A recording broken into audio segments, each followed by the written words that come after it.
Bonjour Frédéric, comment ça va? Voici une vidéo VIP pour toi aujourd'hui. Quand on déconne un peu, moi et Étienne. Et grosso modo, on va répondre à ta question qu'on a reçue puisque tu es membre avec nous au programme du mois. Et d'ailleurs, merci beaucoup. Ça fait, tu nous as envoyé ça le 31 août, donc ça fait un petit peu plus que 10 jours. On s'excuse, comme on l'a dit plusieurs fois, je suis en vacances. On a reçu beaucoup de questions, puis là, on répond à tes questions. Puis si tu nous en envoies d'autres, on va faire notre gros possible pour répondre à 10 jours. Ça devrait être faisable. Ça devrait être faisable. On a eu un gros boost de questions dans la dernières 2 semaines. Ouais. Si on s'attable d'ailleurs, il y en a une bonne pile. Ceux qu'on n'a pas répondu encore. Encore. Bon, fait que Frédéric, ta question est assez longue. Je vais pas lire l'introduction. Puis tu nous dis que tu as 21 ans, tu pèses 148 livres, tu es en shape, tu n'as pas ton pourcentage de gras. Fait que tu vois. Puis là, tu nous dis que tu es bloqué à 145-150 à peu près. OK? Fait que ça a été intéressant de savoir combien tu mesures. Parce que 150 livres, c'est pas la même chose pour 6 pieds ou 5 pieds 5, mais on va te croire quand tu nous dis que tu es en shape. Fait que ta première question.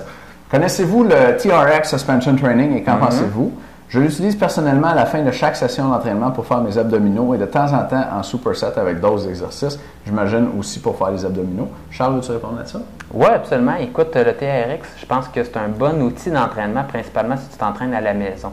Maintenant, si tu t'entraînes dans un gym, je pense que ça peut être intéressant de varier avec un TRX, sauf que je pense que c'est un peu surévalué le fait d'essayer de s'entraîner avec le poids de son corps, parce que certaines fois, c'est difficile de rajouter de la tension et ça nous limite aussi le TRX. Il y a quand même plusieurs exercices, mais il ne faut pas être borné non plus puis juste s'entraîner avec le TRX si tu veux atteindre ton plein potentiel de prise de masse.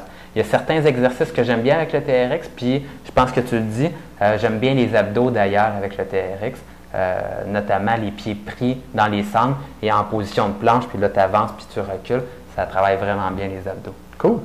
Écoute, je pense comme Charles aussi, tu sais, c'est un outil intéressant, il ne faut pas capoter avec. Pour les abdos, c'est pas méchant. Fait que, ouais, tu peux en prendre. Deuxième question, vous êtes très porté selon les vidéos que j'ai vues sur le bilan positif. L'inconvénient, selon moi, c'est qu'on est obligé de prendre du gras en plus du muscle. Serait-il vraiment mauvais d'essayer d'avoir un bilan neutre pour ne prendre que du muscle? OK, très intéressant. Écoute, Frédéric, je pense que tu as un petit peu mal compris c'est quoi un bilan énergétique positif. Quand tu nous parles de bilan neutre, un bilan neutre, par définition, c'est un bilan qui fait que ton poids est stable. Si ton poids ne change pas, ton bilan est neutre. Si tu veux prendre du muscle et forcément prendre du poids avec, right? Parce qu'une livre de muscle, ça va être quand même une livre, bien, tu veux un bilan positif. Il faut que ton corps ait un surplus d'énergie pour construire cette livre de muscle-là. Il ne va pas la construire à partir de rien. C'est de la thermodynamique, rien ne se perd, rien ne se crée, tout se transforme. Fait qu'il faut que tu fasses rentrer des calories en surplus pour que ton corps les transforme en muscle. Puis des calories en surplus, c'est un bilan énergétique positif, on ne s'en sort pas. Ce que tu veux, c'est un bilan énergétique positif qui est juste assez positif pour faire du muscle sans faire de gras avec. C'est ça la subtilité. Ouais. Je pense que c'est ça que tu as mal compris ici. Fait que tu veux un bilan énergétique positif, mais tu ne veux pas qu'il soit trop positif. Parce que s'il est trop positif, tu vas prendre du gras avec ton muscle, puis c'est là que tu vas engraisser. Comment tu fais pour déterminer ça? C'est très difficile. Tu peux y aller avec la formule qu'on a dans notre page sur les plans alimentaires. On donne la formule, tu peux calculer pour toi.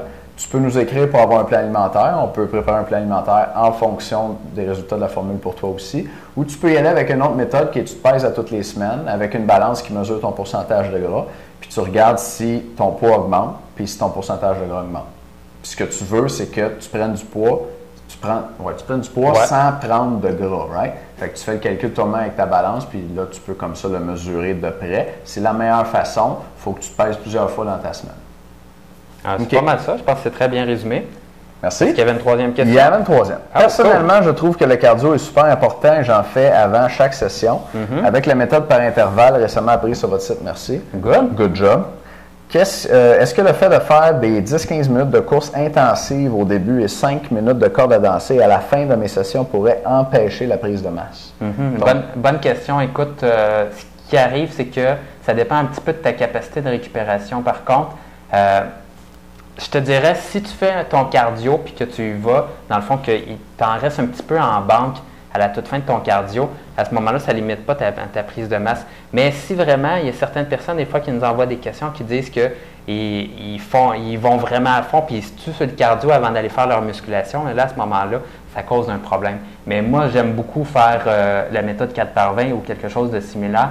avant mes entraînements, puis ça l'offre un bon réchauffement avant de faire mon entraînement. Bien sûr, il faut que tu manges en conséquence aussi pour avoir assez de calories. Des fois, faire du cardiovasculaire, ça fait en sorte de brûler un peu plus de calories.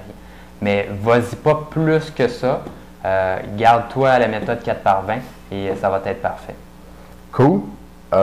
Charles, j'ai une deuxième. On va t'envoyer une balle courbe là-dessus parce qu'il nous donne d'autres informations. Puis ah ouais? OK, vas-y. On reparle de ça. Frédéric, tu nous dis que tu mesures 5 pieds 8 dans ta deuxième question. Donc 5 pieds 8, 150 livres, d'accord. Puis là, tu nous dis que tu nous donnes beaucoup d'informations sur ce que tu as fait comme entraînement puis ton alimentation. Puis tu nous dis que tu as arrêté de prendre des shakes. Et puis ton seul vice, c'est de prendre des energy drinks avant chaque entraînement. Tu fais du 12-18, parfois jusqu'à 6 en montant tes poids d'une série à l'autre. Tu n'as pas changé ta façon de t'entraîner depuis 1 an, à part le TRX, le cardio et quelques exercices.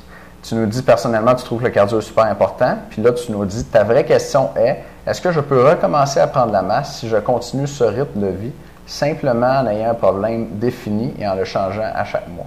Parce que je tiens à mon cardio et à aller au minimum 4 à 5 fois au gym durant la semaine. Donc, dans le fond, il s'entraîne d'une certaine façon depuis 1 an, fait du cardio en plus. Il veut savoir s'il va recommencer à prendre de la masse en continuant à faire le même cardio, puis en s'entraînant 4 à 5 fois semaine.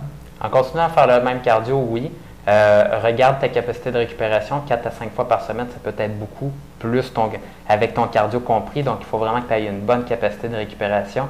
Écoute, il va falloir que tu te mettes à manger plus. Puis si vraiment c'est difficile pour toi de manger plus, je couperais peut-être le cardio pendant 1 mois à peu près, pendant quelques semaines, ou peut-être le couper de moitié. Écoute, si tu le coupes au complet, tu vas perdre ton cardio. Sauf que si tu coupes de moitié à peu près ton cardio, tu vas garder ton niveau. Tu vas garder ton niveau, tu vas être un peu moins fatigué, tu vas brûler un peu moins de calories. Ça risque de t'aider à ce niveau-là. L'autre chose, c'est que le TRX, je pense que tu me poses dans la question si je varie les programmes d'entraînement. Moi, bien sûr, nous, on te recommande les programmes avec le club du programme du mois. C'est certain que si tu fais la même chose, le TRX, pendant toute l'année, tes muscles sont plus stimulés et ça va être très difficile de prendre de la masse musculaire supplémentaire. C'est important de changer tes programmes, puis ça, tu l'as avec le club du programme du mois.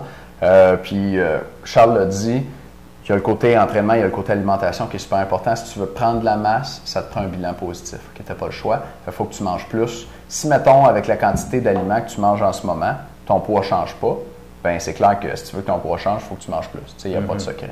Fait que fais attention à ça aussi. Frédéric, j'espère qu'on a bien répondu à ta question. Si tu en as d'autres, gêne-toi pas pour nous écrire. On va te répondre plus vite les prochaines fois. Puis, merci de t'avoir Merci d'être membre. Yes, ciao. Salut.